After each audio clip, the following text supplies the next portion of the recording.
O fenômeno da voz eletrônica faz parte da transcomunicação instrumental, mas algumas pessoas dizem que uma é sinônimo do outro, mas não são sinônimos. Isso é tipo carro e roda. A roda não é o carro, só faz parte, mas carro sem rodas também deixa de ser carro porque não consegue andar. Acho que esse é mais ou menos o raciocínio, porque se não houver o fenômeno da voz eletrônica, como o pessoal da transcomunicação vai estudar os espíritos com seus aparelhos de captação e audição? Os aparelhos que captam e transmitem as supostas vozes de espíritos são alguns dos instrumentos de transcomunicações, pois temos vários outros, desde tábuas como o alfabeto, até negócios eletromagnéticos e por aí vai. Mas, enfim, vamos ver um pouco sobre a transcomunicação universal no foco da voz eletrônica.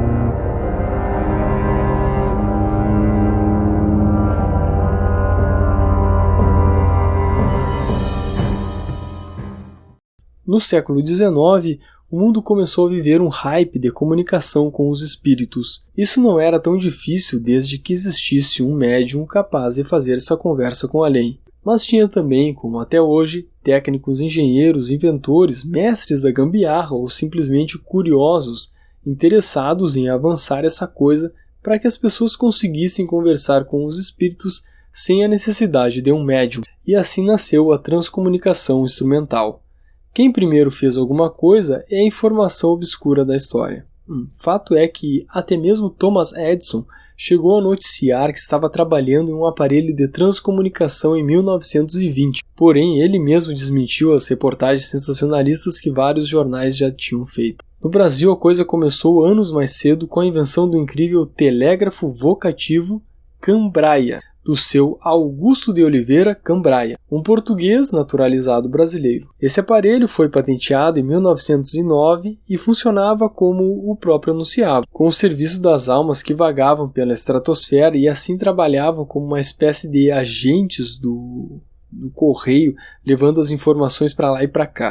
Ao invés de cartas e boletos, as almas fariam o serviço de, abre aspas, transmissão de correspondência universal, fecha aspas. Essas mensagens, conduzidas por espíritos chamados iluminados, serviria para o avanço moral e espiritual de todo o planeta. Mas embora essas invenções dos primórdios da transcomunicação instrumental em nada tenham dado no decorrer do tempo, acanhadamente pesquisas seguiram no mundo inteiro. E para ser mais breve nessa história cheia de aparelhos e teorias, já vou pular para a principal, que aliás foi sem querer.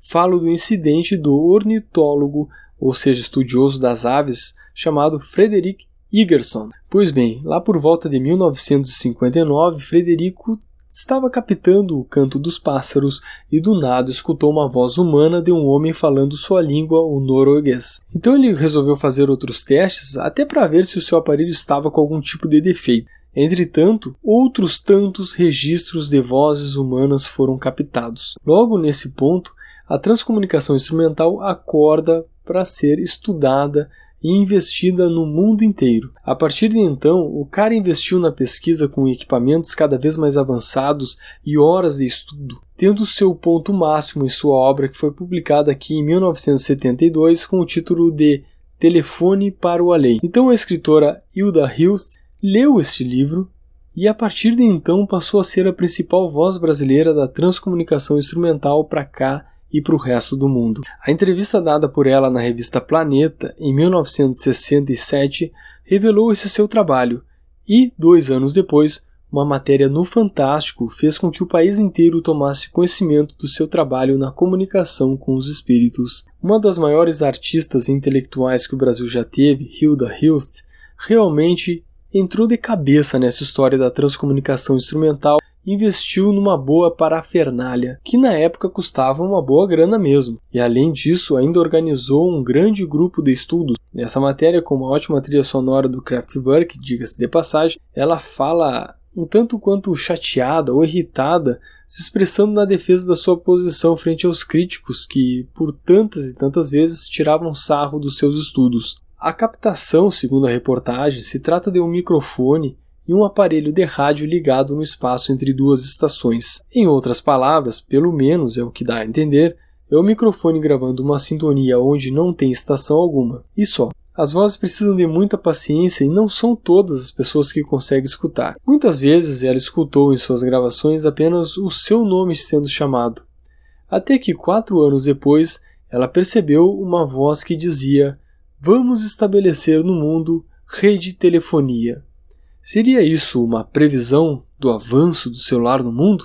Bom, um negócio interessante que ela fala na entrevista é que essa comunicação não tem nada a ver com contos ou filmes de terror e também nunca estabeleceu uma ritualística ou seita. Sua preocupação sempre foi científica. Logo que o sobrinho de Hilda diz feliz, a voz que Hilda acredita ser da mãe dela diz sim. Péssimo exemplo. Tudo bem que a senhora esteja feliz e continue olhando por nós. É um sim meio sussurrado, depois que o sobrinho diz a palavra feliz.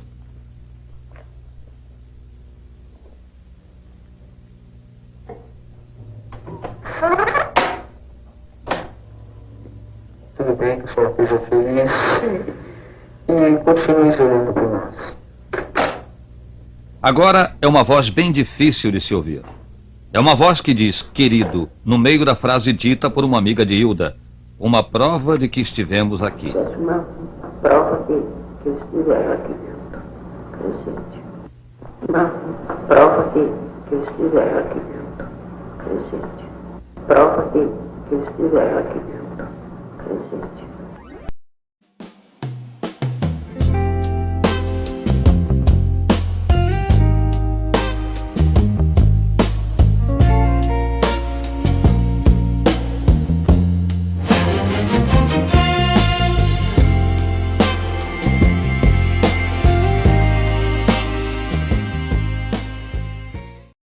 É bom a gente sempre lembrar que Hilda Hilst não estava ali num péssimo momento da carreira que precisasse fazer isso para aparecer. Ela simplesmente fazia porque ela entendia aquilo como importante mesmo. E infelizmente ela nos deixou no começo dos anos 2000. E hoje o outro nome mais importante da transcomunicação instrumental no Brasil ainda é uma mulher. Falo da Sônia Rinaldi. Porque se eu ficar pensando, mas caramba, acho que a forma de frango não vai dar certo. Não, pintou que pode ser, então vamos testar. Né? Tem que ser assim, sabe? E isso que acontece muito com engenheiros que se interessam e tudo, porque eles querem fazer do jeito da cabeça deles. E não funciona. Né? Então a intuição no nosso campo é extremamente importante. Né?